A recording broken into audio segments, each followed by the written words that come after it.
Jagannath. Hello বন্ধুরা, তো আজ 27শে জ্যৈষ্ঠ 11ই জুন। তো আজ পূর্ণিমায় জগন্নাথ দেবের স্নান যাত্রা, তাই চলে যাব একদম জগন্নাথের মন্দিরে। তো জগন্নাথ দেবের স্নান যাত্রা দেখা সত্যি খুবই পুণ্যের। তো ভাবলাম যে আমার বন্ধুদের সঙ্গেও একটু শেয়ার করি। প্রথমবার যাচ্ছি, মানে সামনাসামনি দেখবো জগন্নাথ দেবের স্নান যাত্রা, কেননা আমাদের দেখো পুরীতে গিয়ে জগন্নাথ দেবের স্নান যাত্রা দেখা সম্ভব না। তাই বন্ধুরা ভিডিওটা স্কিপ করো না, যারা যারা দেখছো অবশ্যই ভিডিওটা দেখো আর একবার কমেন্টে লেখো যে জয় জগন্নাথ। তো দেখো বলতে বলতে একদম চলে এসেছি মন্দিরে, আর মন্দিরে ঢুকতেই এত সুন্দর নাম কীর্তন হচ্ছে, আর তার সঙ্গে মন্দিরের প্রভুজির আরতি, মানে অসাধারণ, মানে সত্যি মনটা একেবারে ভরে যায়। তো পেছনে রয়েছে রাধা কৃষ্ণ, ওই যে দেখতেই পাচ্ছ, আর সামনে এই যে জগন্নাথ দেব বসে রয়েছে, সুভদ্রা বলরাম সবাই রয়েছে। তো এখানে এই আরতির পরে হবে স্নান যাত্রা। তো এই স্নানটা দেখা সত্যি পুণ্যের, মানে যাদের মনে যত কষ্ট থাকুক না কেন, বলে এই স্নান যাত্রা দেখলে অনেকটা সেই কষ্ট কিন্তু লাঘব হয়। তো আবারও বলছি বন্ধুরা, অবশ্যই ভিডিওটা দেখো, স্কিপ করো না, ভালো লাগবে তোমাদের। তো আজকের দিনে মানে স্নান যাত্রা দেখা সত্যি খুবই পুণ্যের। আর এখানে দেখো প্রভুজি কত সুন্দর আরতি করছে, তার সঙ্গে কিন্তু নাম গান চলেই যাচ্ছে। তো চলো আর বক বক না করে তোমাদের সুন্দর মুহূর্তটা তোমাদের সামনে তুলে ধরি। তো বন্ধুরা, এর আগে তো আরতি প্রভুজির দেখালাম তোমাদের, কত সুন্দর আরতি করেছে। এখন চলছে দেখো স্নান যাত্রা সব কিছু, মানে নিয়ম কানুন। তো এখন হবে আমাদের জগন্নাথ দেবের স্নান যাত্রা, তো এটা অবশ্যই দেখো তোমরা।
সবাই এখানে দেখো বন্ধুরা, এই যে দেখো জগন্নাথ দেবের স্নানের জল এগিয়ে দিচ্ছে। তো আমিও চলে গেলাম, এই দেখো আমিও এক ঘটি জল নিয়ে এই যে প্রভুজির হাতে দিচ্ছি। তো প্রভুজি সবার হাত থেকে জল নিয়ে সেই জল কিন্তু জগন্নাথ দেবকে স্নান করাচ্ছে। তো এই দেখো আমার পরে আবার পিয়ালিও মানে গেছে, তো পিয়ালি আর আমি একসঙ্গেই গেছিলাম এই মন্দিরে। তো খুব ভালো লাগলো, মনে একটা আলাদা শান্তি পেলাম বন্ধুরা। তো এই দেখো এখনও চলছে জগন্নাথ দেবের স্নান। তো তোমাদের আবার এই দেখো দূর থেকে একটু দেখিয়ে দিচ্ছি, ওই দেখো এখনও চলছে কিন্তু। তো এত সুন্দর স্নান মানে হলো সব কিছু দিয়ে, দুধ, গঙ্গার জল, ঘি, মধু, সমস্ত কিছু দিয়ে খুব ভালো লাগলো। তোমাদের কেমন লাগলো অবশ্যই কমেন্ট করে জানাবে।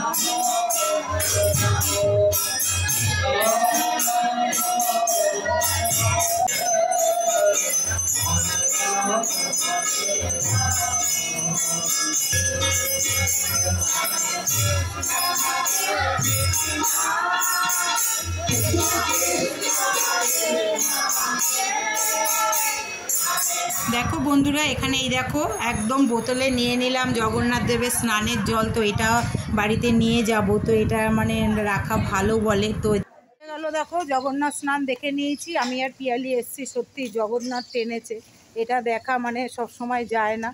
আর তার এই দেখো স্নানের জল নিয়ে নিলাম, ফুল নিয়ে নিয়েছি, এবার বাড়ি চলে যাচ্ছি। খুব সুন্দর দেখলাম।